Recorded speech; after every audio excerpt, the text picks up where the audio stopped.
Jupiter यानी बृहस्पति हमारे सौर मंडल का पांचवा ग्रह और सबसे विशाल प्लेनेट भी। यह ग्रह पूरी तरह गैस से बना हुआ है और इसका द्रव्यमान सौर मंडल में मौजूद सभी ग्रहों के द्रव्यमान को मिलाने के बाद भी उनसे 2.5 गुना ज़्यादा है। इस बात से आप यह अंदाज़ा लगा सकते हैं कि यह कितना ज़्यादा भारी होगा।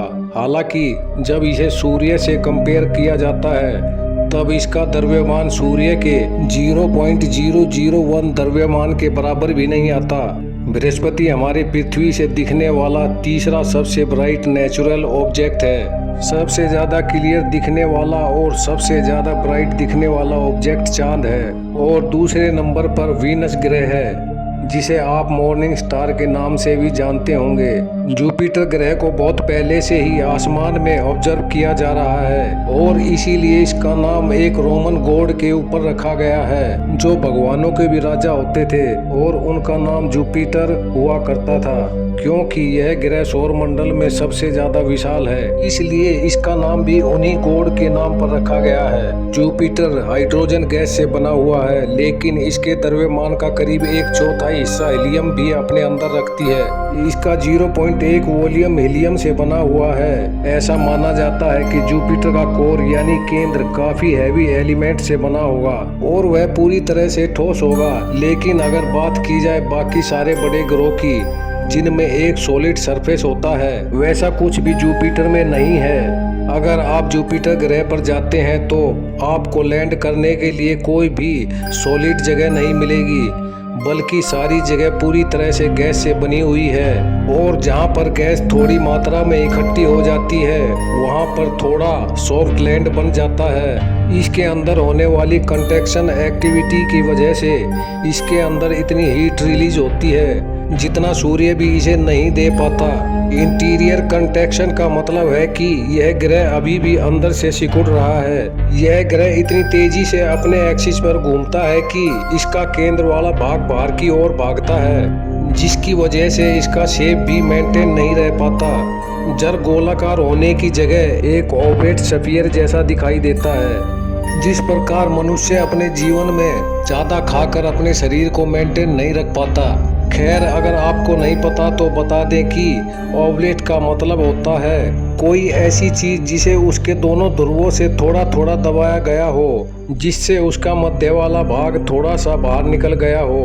इसका बाहरी वायुमंडल भी विजिबली सिक्रेटेड है, जिसका मतलब यह है कि अगर आप इसे बाहर से देखते हैं तो आपको खुद ही इसकी अलग अलग लेयर्स दिखाई देंगी। इसमें सबसे ज्यादा लेयर्स तूफान से ही बनी हुई है।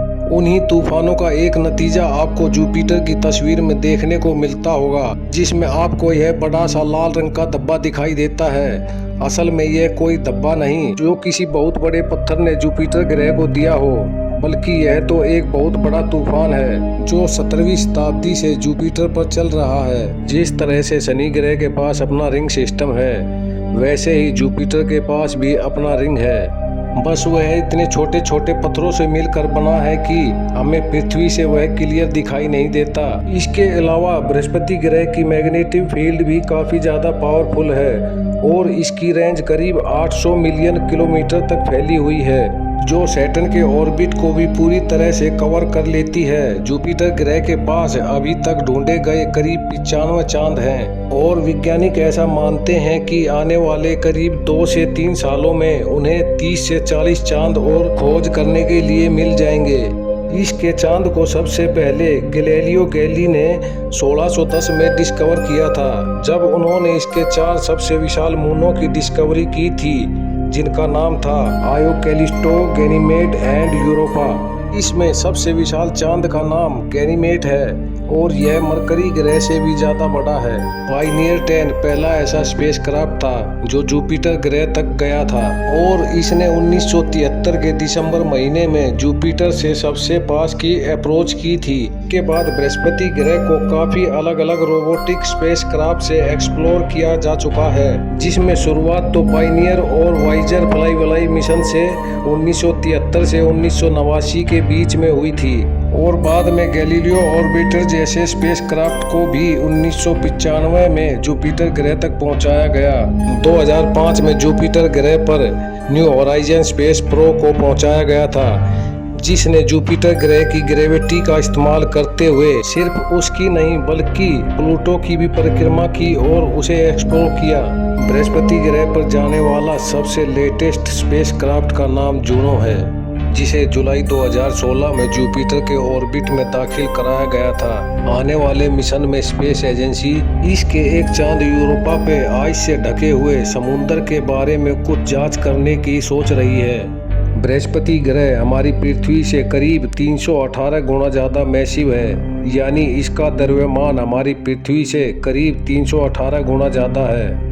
अगर इसे और भी ज़्यादा द्रव्यमान दिया जाए तो यह विशाल होने की जगह और ज़्यादा छोटा होता जाएगा, क्योंकि ग्रेविटी का असर इसके ऊपर और ज़्यादा तेज़ी से होने लगेगा और यह धीरे धीरे अपने ही केंद्र में धंसता चला जाएगा, जिसकी वजह से यह एक छोटा सा तारा भी बन सकता है। जुपिटर को एक फील्ड स्टार भी कहा जाता है, क्योंकि जब यह बन रहा था तब अगर इसे थोड़ा सा और द्रव्यमान मिला होता तो आज यह एक छोटा ब्राउन ड्वार्फ तारा होता। जिस तरह से हमारे सूर्य में सबसे ज़्यादा हाइड्रोजन गैस मौजूद है, वैसे ही जुपिटर ग्रह भी सबसे ज़्यादा हाइड्रोजन गैस से बना हुआ है। और उसके बाद जिस गैस की मात्रा सबसे ज़्यादा जुपिटर पर मौजूद है उसका नाम है हीलियम, और यही सेम गैस हमारे सूर्य में भी देखने को मिलती है।